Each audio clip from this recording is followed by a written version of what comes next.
JSSC के कारनामे रहे हैं, उसमें सीबीआई जांच करा करके ही इसका जो है दूध का दूध पानी का पानी को होगा। एक मामले में यहाँ जांच सीबीआई की चली रही है, उसी के साथ क्लब कर दीजिए।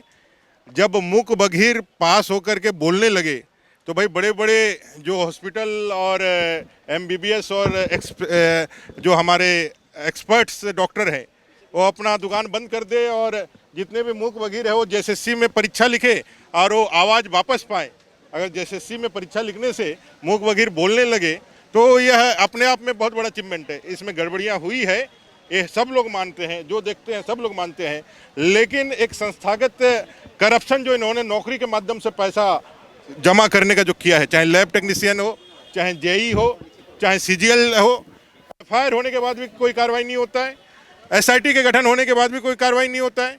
एसआईटी में विधानसभा से 2 स्टाफ पकड़े जाते हैं, सीधे सरकार तक उसकी आंच पहुंचती है, लेकिन इस सरकार ने कभी भी उसको अंजाम तक पहुंचाने का काम नहीं किया, लोगों को, बच्चों को ठगने का। और अब तो जैसा सुनने में आ रहा है कि लोग इनको धमकाना भी चालू किया। ऐसे धमकी देने से युवाओं की आवाज़ तो कभी नहीं दबती है।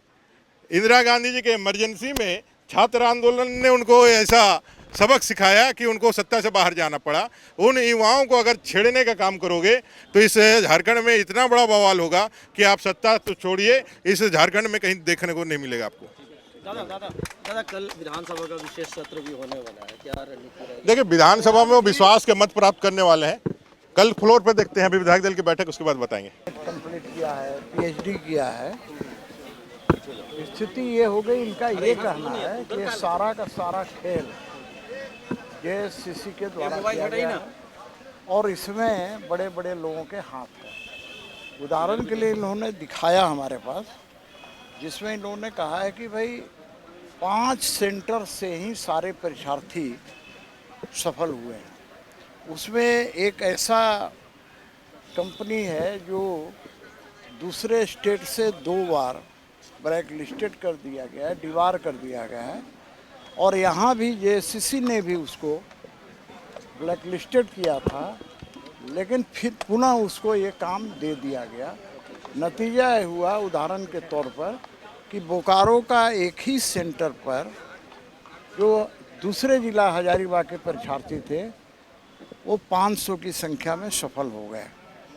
तो पहले भी आपने देखा होगा जेपीएससी में भी जब इस तरह की बातें हुई थी तो उस समय भी ये मामला बहुत उछला था, और इस बार तो हद हो गई जब इस तरह के 5 सेंटर से ही विद्यार्थियों के रिजल्ट होते हैं। भाई आज क्या उस 5 सेंटर में जहाँ के भी रहने वाले हों, कोई भी हो, क्या वही इतने तेज हैं? बाद बाकी सेंटर पर परीक्षा देने वाले परीक्षार्थी क्या तेज नहीं हैं? भाई हमारे सामने है, महिला हैं, नाम तो मैं नहीं जानता इनका, लेकिन वो पीएचडी की हुई है, 2 बार नेट कंप्लीट की है। तो मेरा ये कहना है कि यह एक बहुत बड़ा गिरोह काम कर रहा है, और कहीं ना कहीं सरकार के नुमाइंदे, सरकार के लोग भी इस घोटाले में, परीक्षा घोटाले में शामिल हैं, और इनकी मांग है कि यहाँ पर एसआईटी गठित करने से कुछ नहीं होने वाला है, क्योंकि सरकार ही तो करती है, इसलिए इसकी जांच कोई सेंट्रल एजेंसी करे, जैसे सीबीआई करे, इनका कहना ईडी करे, तो तब ही संभव है कि इसका जांच सही ढंग से हो पाएगा। अब सवाल है कि सरकार तो हर चीज़ में घोटाले में फंसी हुई है, और सरकार के संज्ञान में ये सारी चीज़ें हो रही है, उसकी मिलीभगत से हो रही है। तो झारखंड सरकार से उम्मीद ही नहीं की जा सकती वो करेगी। भाई भारतीय जनता पार्टी के हमारे नेता विपक्ष भी आए हुए हैं, हमारे सारे विधायक भी लोग आए हैं, तो हम लोग तो विधानसभा के अंदर आवाज़ ही उठा सकते हैं। तो सरकार के ऊपर इसका कोई असर पड़ता हुआ नहीं दिखता है। तो ऐसी स्थिति में हम लोग भी केंद्र सरकार से मांग करेंगे कि भाई सीबीआई जांच होनी चाहिए, लेकिन इसमें एक है कि जब सीबीआई जांच तभी होगी जब राज्य सरकार उसकी अनुमति दे, या कोई ऐसा मामला सामने आए जिसमें ईडी की भूमिका हो जाए और ईडी फिर सीबीआई को दे, या दूसरा है कोर्ट इसका माध्यम है कि कोर्ट के पास सारी तथ्यों को ठीक ढंग से रखा जाए, तो मैं समझता हूँ कोर्ट इसके जांच की अनुमति देगा।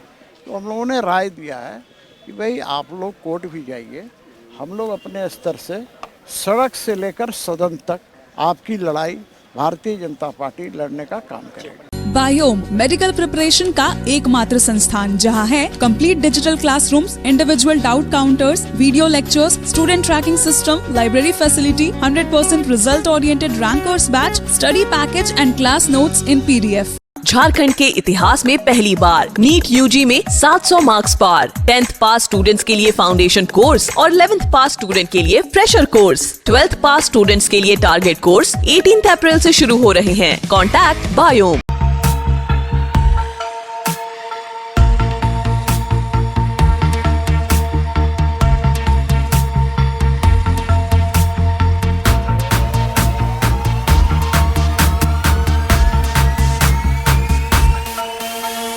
thefollowup.in.